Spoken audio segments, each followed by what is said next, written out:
이사야서의 이 말씀을 어떻게 생각하게 됐냐면, 사실은 병원에서의 병상 관찰일지라고 보시면 딱 맞을 것 같습니다.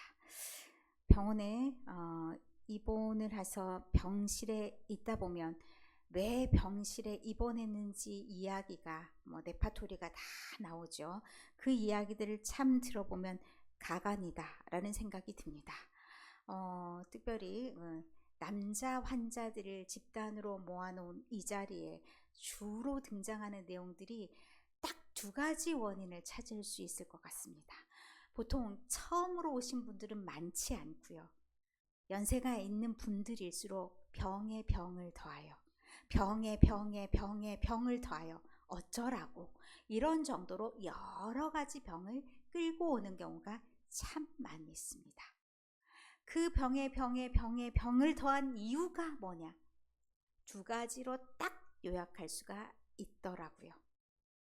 한 가지는 단골 메뉴로 등장하는 알코올. 저번에 2번 입원하신 거 아시죠? 2번째 입원했는데 첫 번째 병실에서도 똑같이, 두 번째 병실에서도 똑같이. 첫 번째 병실에서 경험한 것은 입원이 처음이 아니고 똑같은 병으로 또 다시 오신 분들, 여기 계신 저분도 그런 상황이 되긴 했지만 어쨌든 이제 그렇게 오신 분들, 그런데 알고도 저지르는 그 병, 이런 병들이 있더라고요. 그 대표적인 경우가 알코올. 안 돼야 되는 것을 됐어, 다시. 그리고 지나치게 빨빨거리고 돌아다녀서 다시. 괜찮은 줄 알고 막 하는 것들이 사실은 안 괜찮은 것. 그래서 극단적인 상황을 몰고 오는 경우들이 다반사였습니다. 그리고 또 한 가지, 고집이 지나치게 세. 남의 말을 전혀 안 들어. 그래서 이렇게 해야 된다, 아무리 말해도 내 방식, 내 습관, 그것을 고집하다 보면 어떻게 됩니까? 자기가 그리고 다 알아. 나 혼자만의 나 방식으로 거기에 딱 붙잡혀 있으면 그 상황은 종결되지가 않는다는 겁니다. 외과적인 수술이 가능한 것은 조금 더 나은 편입니다. 우리도 늘 말하잖아요. 밖으로 두드러지게 나타난 거, 다치거나 넘어져서 그렇게 하는 것들은 웬만하면 괜찮아. 고치면 돼. 그런데 눈에 보이지 않는 것들은 어때요? 썩어 문드러져도 눈에 보이지 않으니까 몰라. 그래서 어떻게 해요? 더 악화돼. 그 중에 제일은 어떤 분이 계셨냐? 당신 죽을 뻔했어. 이러다가 죽어. 그분도 술을 마셨어. 몸이 여기저기 안 좋은 거 투성이야. 그러다가 그렇게 또 오시게 됐어. 그러면 이제 진짜 죽을 일밖에 더 남지 않았다. 안에 있는 내장들이 장난이 아닌 상황이다. 의사가 말하면서 죽으려고? 라는 말을 했어요. 그리고 부인 보고는 참 착하다. 착한 게 아니라 저는 굉장히 심하게 싸우는 것 같습니다. 어떻게 해요? 살기 위한 방법이 있는데도 왜 이렇게 어리석을까? 사람이 본성이 저렇구나. 사람이 저렇게밖에 못하는구나. 어떤 사람은 좀 순진해서 순해서 그것을 돌이키는 것이 좀 빠른가 하면, 대부분의 사람들은 어쩌면 반복되는, 길을 알아요, 방법도 알아요. 그러나 안 돼요. 그런 게 참 많구나. 오늘 그 묵상하고 병원에서 묵상하면서 깨달은 게 이사야의 말씀입니다. 우리 너무 잘 알아요. 1장 2절부터 9절의 말씀이 심판의 상황과 맞물려 있어요. 이스라엘만의 문제냐? 아니라는 얘기입니다. 이스라엘이 하나님과의 관계가 어떤 관계가 됐냐? 하나님과 이스라엘은 부모와 자녀와의 관계, 이렇게 비유가 됐어요. 그러면서 하나님이 재판을 여는 모습으로 나타났습니다. 하늘이여 땅이여, 이 사람들이 누구냐면 하늘과 땅은 예전부터 계속 있어서 모든 역사를 다 알고 있는 그런 증인들이에요. 그 증인들을 세우셨어요. 하나님과 이스라엘 사이에 증인을 세우셔서 얘기하십니다. 내가 자식과 같이 양육을 하셨다라고 말씀하십니다. 이스라엘을 양육하셨다는 표현이 재미있는 표현을 썼어요. 크게 그리고 높게 라는 표현을 썼어요. 그러면 이스라엘 나라로서는 굉장히 넓은 영토도 가져봤고 많은 나라들 위에도 있어 봤고, 사람으로 말하면 뭐예요? 잘 가르쳐서 다른 사람 위에 높임을 받게도 만들어 봤고, 이렇게 다 해줬는데도 나를 거역하더라. 방법을 하라. 어떻게 가는 것이 정답이고 거기가 생명의 길인 것을 알고 있음에도 나를 거역하였다. 이 거역하다는 표현을 어떻게 사용했냐면 도망치다. 원래 히브리어는 도망치다, 달아나다 라는 말이에요.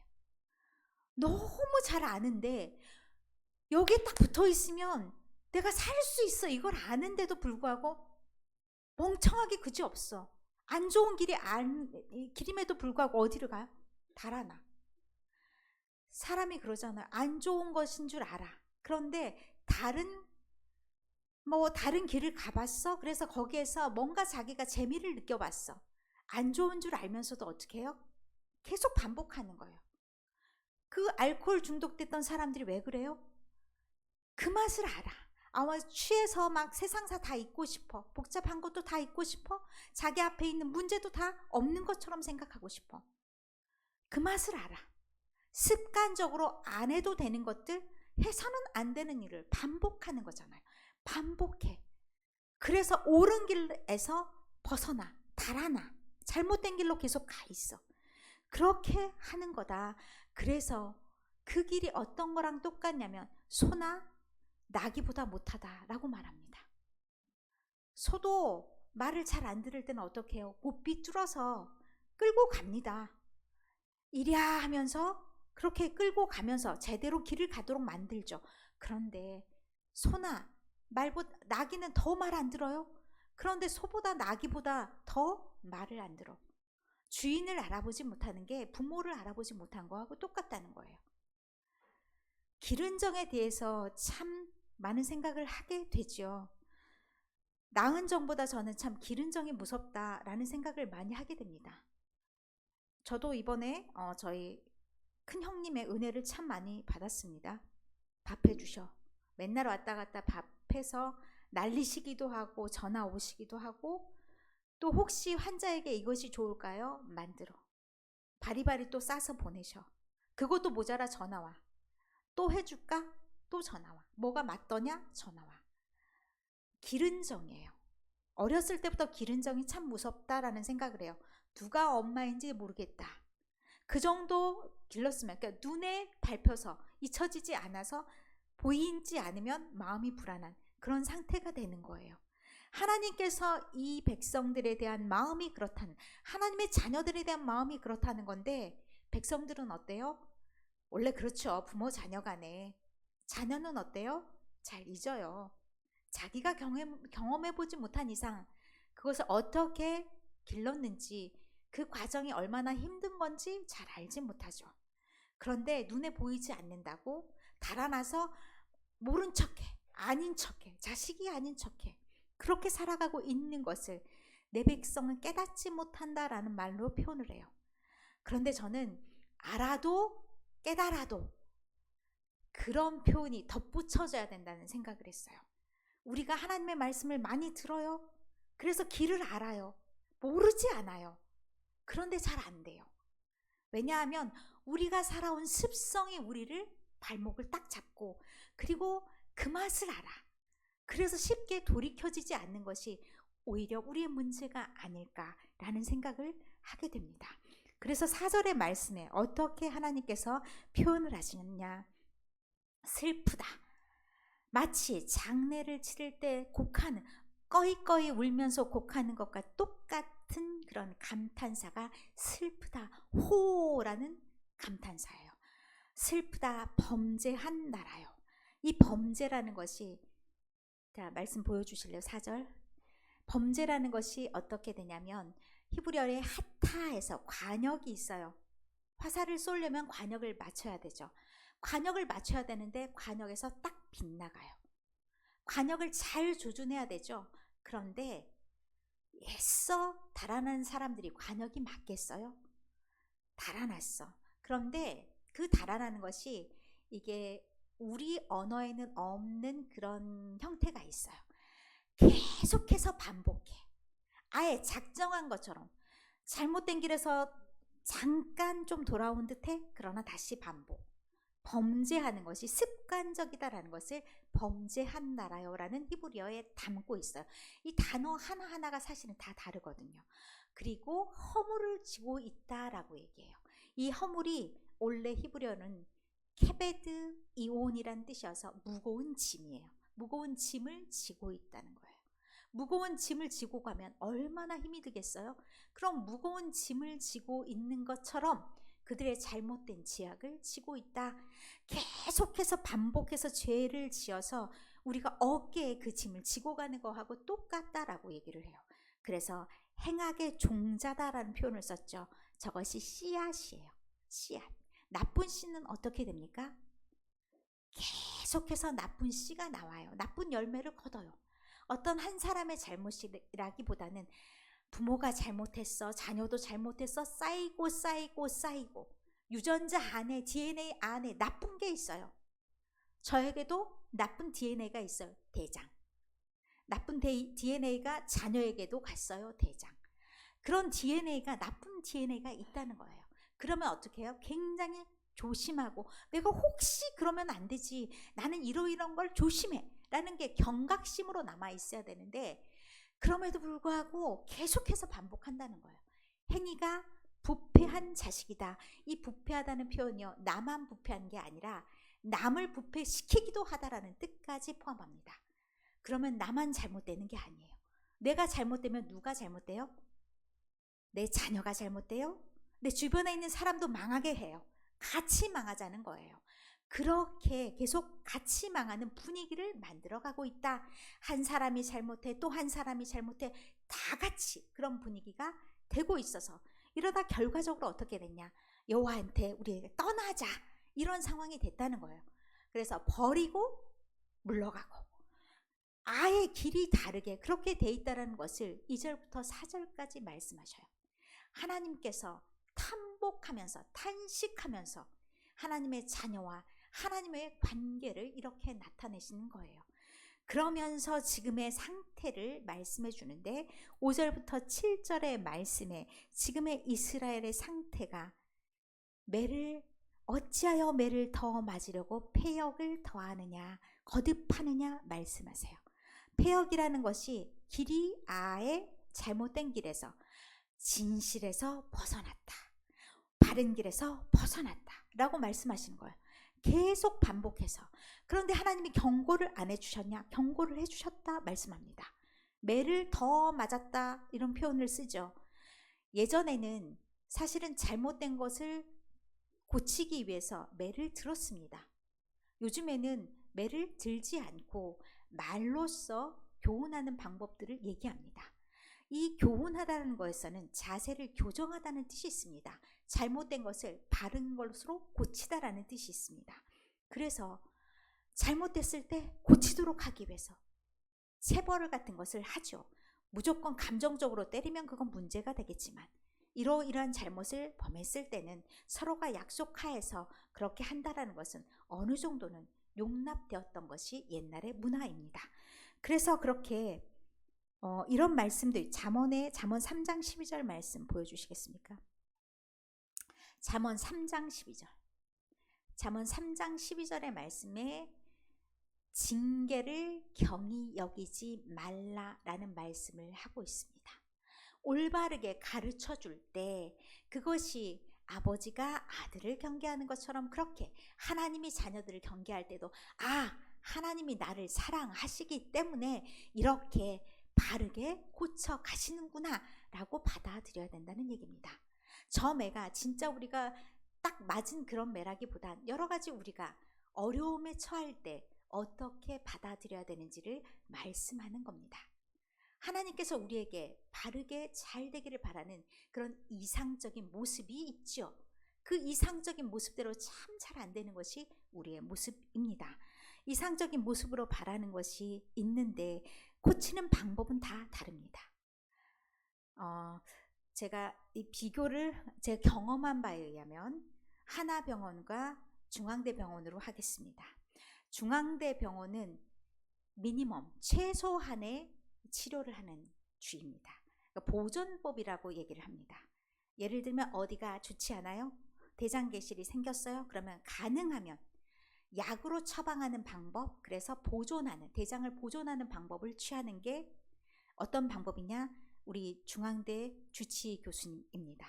그런데 하나병원의 응급실에 가니까 여기는 맥시멈, 굉장히 극단적인 방법을 취하는 거죠. 가능하면 잘라. 이런 방법을 취하는 게 맥시멈입니다. 하나님의 방법은 때때로 그 상황에 맞춰서 어떤 것을 더 취하실지는 알 수가 없습니다.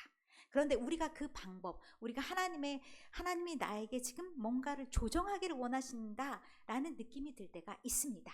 우리 앞에 나타난 문제이죠. 그 문제가 때때로는 우리가 행한 것보다 가벼울 때가 있습니다. 왜냐하면 그렇게만 해도 알아들을 수 있고 고칠 수 있다라고 생각하시면 하나님은 우리에게 조금 더 가벼운 처방을 하시겠죠. 그러나 우리 눈에는 가볍게 보이더라도, 지금 당장은 괜찮더라도 나중에 더 극한 어려움이 생긴다라고 했을 때는, 그때는 어떻게 해요? 그때는 극한 처방을 내릴 수밖에 없습니다.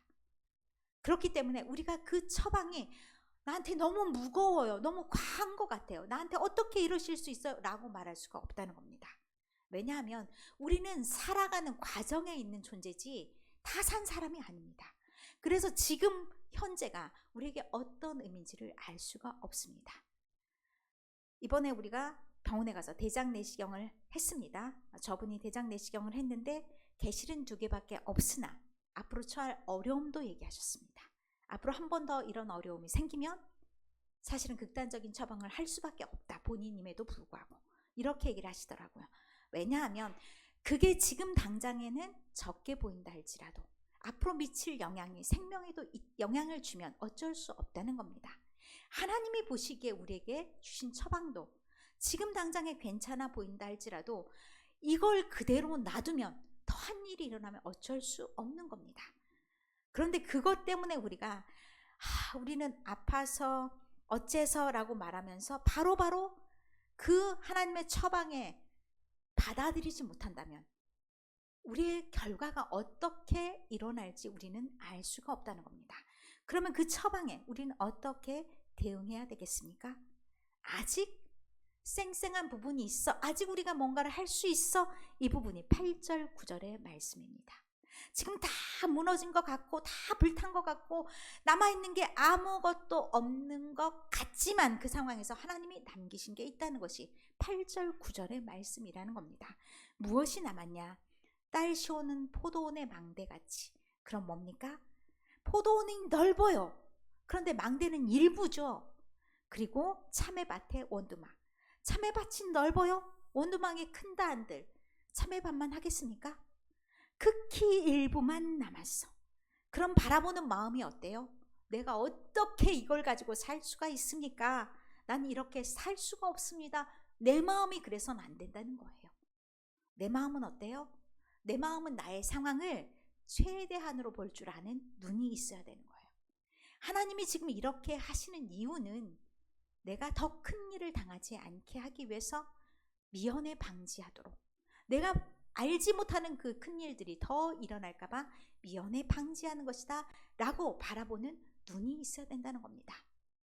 그리고 내가 너무 큰 잘못을 저질렀는데도 불구하고 나에게 약한 것이 왔어. 그러면 이거는 그래도 되는 줄 알고 계속하라는 말입니까? 아닙니다. 조그만 것에도 불구하고 나는 그것을 받아들이고 하나님 앞에 나아가야 된다는 말씀입니다.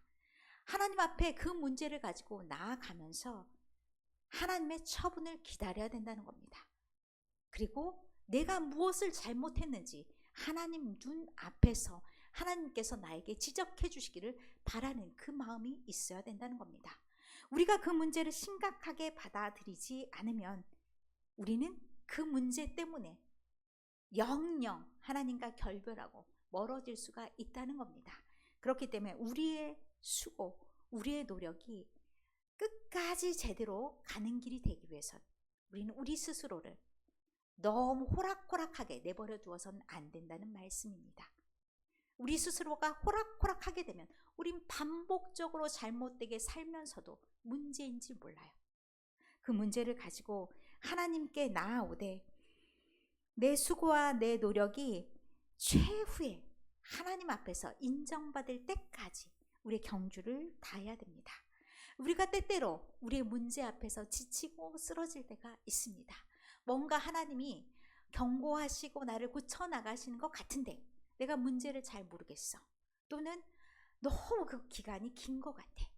그럴 때 넘어지거나 또 쓰러지지 말라고 하나님께서 이사야서 40장 29절의 말씀에 들려주십니다.